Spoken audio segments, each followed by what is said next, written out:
যারা মত সৃষ্টি করেছে, যারা আমার নেত্রী বেগম খালেদা জিয়াকে ইশরাকের নির্বাচনী প্রচারণার সময় কারণ বাজারে মেরে ফেলার জন্য ষড়যন্ত্র করছিল, তারা কারা?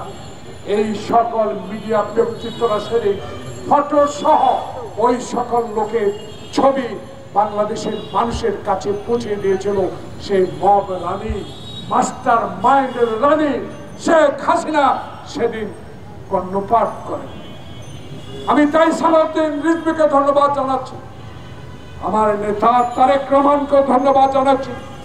জুলাই আগস্ট বিপ্লবের পর কঠিন হুঁশিয়ারি দিয়ে উনি বলেছেন, ছাড়াই যত বড় নেতাই হন না কেন, যতই আন্দোলনে রক্ত পাপ ঝরিয়েছেন, পুলিশের বাড়ি খেয়েছেন, গুলি খেয়েছেন, মাপ নাই যদি আইনের নিজের হাতে তুলে। তাই আজকে আমি ওই সুশীল সমাজকে বলতে চাই, সেদিন আপনারকে খুঁচিয়ে খুঁচিয়ে যখন হত্যা করা হলো, যখন বিশ্বজিৎকে কুপিয়ে কুপিয়ে হত্যা করা হলো, যদি ইশরাককে বরিশাল যেতে মেরে ফেলার ষড়যন্ত্র করেছিল, আমরা যারা আপনাদের এই টেলিভিশনে টক শো করতে যেতাম, নিজের গাড়ি প্রিয় ভাইরা ব্যবহার করতে পারতাম না, আপনারা গাড়ি পাঠাতেন, চুপে চুপে কোনোরকমে মাথা নিচু করে আমরা যখন এই টক শোতে যেতাম, বের হওয়ার পরে এই রানী, এই মাস্টার মাইন্ডের নির্দেশে আমাদেরকে কত না অপমান করেছে। সেদিন এই কথাগুলো যারা বলেন নাই, যারা এখন বলেন, তাদেরকে আমি সম্মানের সহিত বলি, এই কণ্ঠ যেন আপনাদের বরাবরই থাকে, অতীতের ন্যায় যেন আর ব্যবহার না করেন, সামনের দিকে এগিয়ে যান, আমরা আপনাদের সাথে থাকবো। তাই আমি আজকে এই সরকারকে বলতে চাই, এই ইন্টেরিয়াম গভর্নমেন্টকে বলতে চাই, তারেক রহমানের সাথে আপনার বৈঠক বাংলাদেশের মানুষ আশার পথ দেখিয়েছেন, বাংলাদেশের মানুষকে আপনি আশ্বস্ত করেছেন এই দেশে নির্বাচন হবে, ইনশাআল্লাহ নির্বাচন ফেব্রুয়ারি রোজার আগেই শেষ হবে। আজকে আপনার কাছে অনুরোধ রইল, কারো কথায় না, আজকে সামান্য একটা ঘটনার জন্য যদি সত্যিই সে স্বেচ্ছাসেবক দল করে থাকে, তাকে আইনের আওতায় আনা হয়েছে আমাদের দলের নেতাদের দাবি।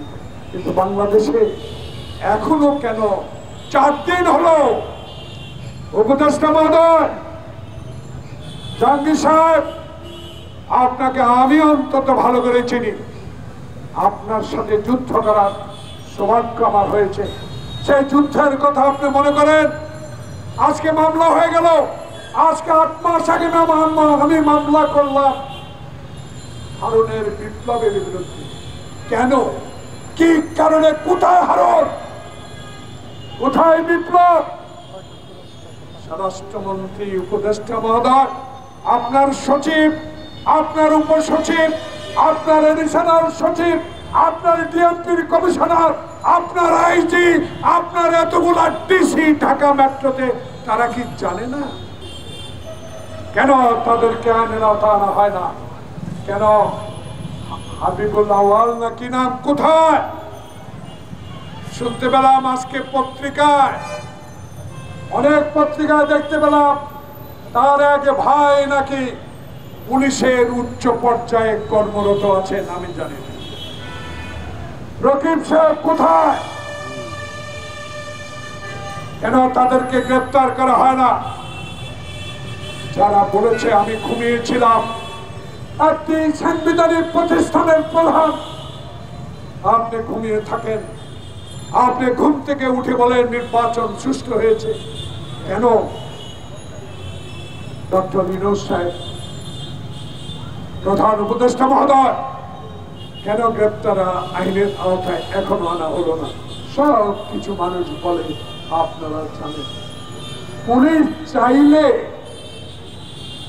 সরকার চাইলে 16 বছর যারা আমাদের পিঠ লাল করেছে, মাথায় গুলি করে রক্ত ছড়িয়েছে, আয়না ঘরে নিয়ে মাসের পর মাস রেখেছে।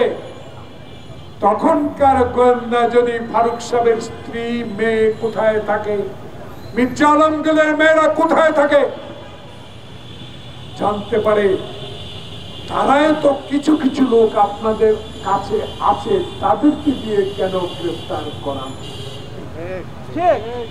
ইচ্ছা থাকলে উপায় হয়। তাই তারেক রহমান সাহেব, প্রিয় নেতা, আজকে 10,000 কিলোমিটার দূরে আপনি এই জাতির বিবেকের স্থান থেকে আপনাকে আহ্বান জানাবো। আপনাকে শতকোটি সালাম। আপনার স্বাধীনতার ঘোষক শহীদ প্রেসিডেন্ট জিয়াউর রহমানের জ্যেষ্ঠ সন্তান।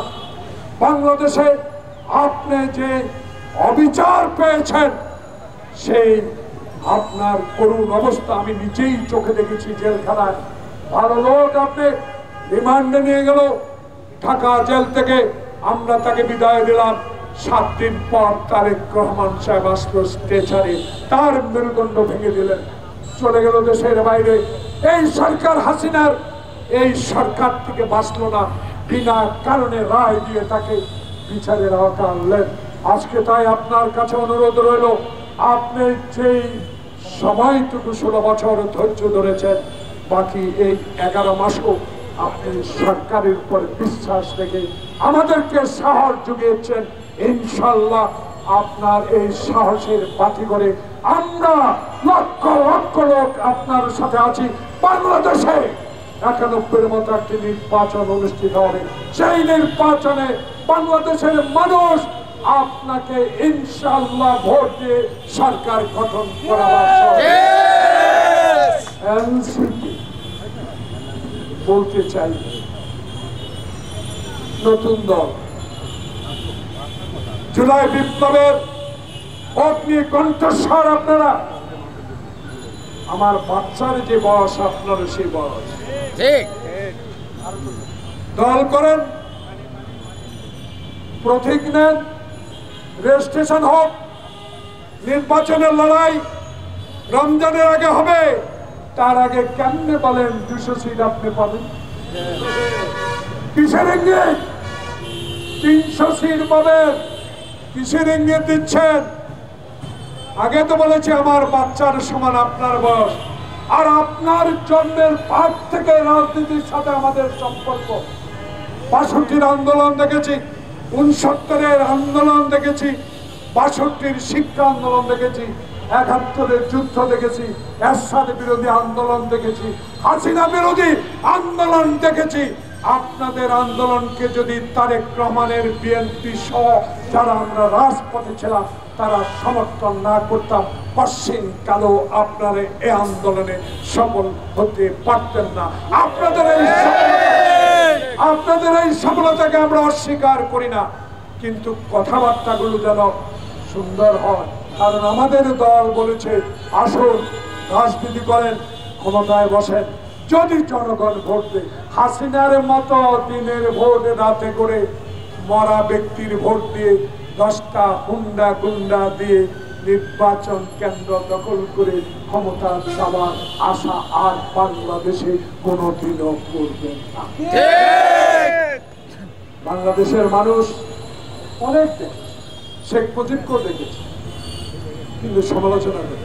মাওলানা আব্দুল হামিদ খান ভাসানী সমালোচনা তো করে না। সমালোচনার ব্যক্তি বিধায় আপনি সমালোচিত হন। তাই ডক্টর মোহাম্মদ ইউনূস বিশ্বের দরবারে একজন গ্রহণযোগ্য ব্যক্তি, আপনার সমালোচনা আমরা কিন্তু সইতে পারবো না। কারণ পৃথিবীর ইতিহাসে আপনি এমন একটি উপহার আমাদের জন্য নিয়ে আসছেন, যে উপহার দিয়ে আমরা গর্বিত। তাই আপনিও অনুগ্রহ করে ফেব্রুয়ারি মাসে একটি নির্বাচন উপহার দেন, যে নির্বাচনে আপনার নাম স্বর্ণাক্ষরে লেখা থাকবে নাগরিক ফোরাম। ধন্যবাদ।